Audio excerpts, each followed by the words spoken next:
This piece is called Core. It was almost 3 in the morning when it awoke. The springs of the mattress pressed oddly into it, and it cursed them. It cursed other items as well, and turned to seek out its timepiece. It felt a strong urge to vomit. It felt a strong urge to scream, but that was short-lived. It sat up and held its head, listening to the outer world through its window. Why is everything always yelling at me, it thought. Why doesn't what it say make any sense? The stained drywall stared back and gave no answer. Surrounding it were a dozen or so pieces of paper, either separate or open pages of notebooks. More than it could account for in its present state. How did these get here?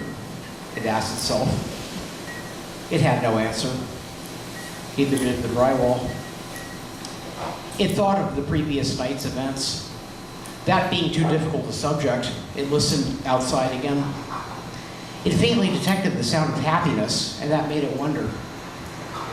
Smoldering there on its dirty mattress, burning a hole in it, there were hearts out there that could walk the street and yell at the top of their lungs with little regard.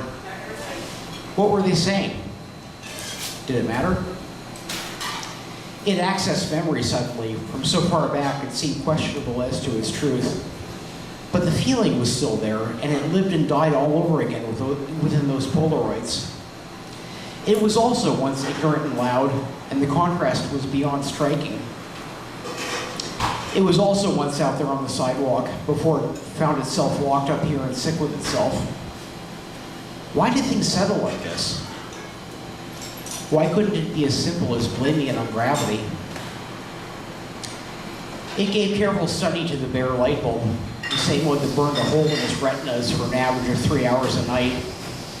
Somehow that item found a socket, took what it needed, and lit up the world in response. Could that have been me?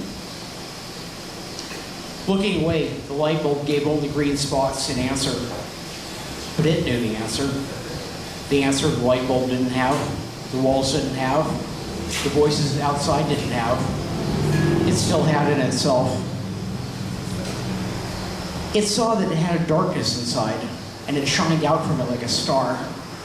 Dark like ink, dark in contrast to the whitewashed world it lived in.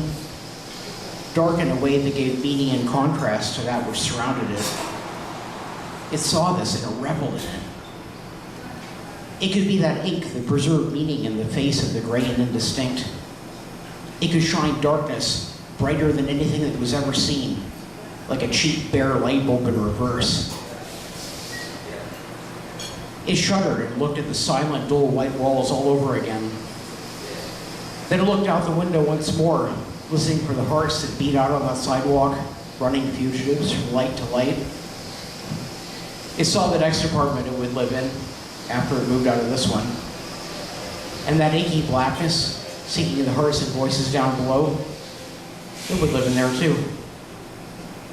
Thanks.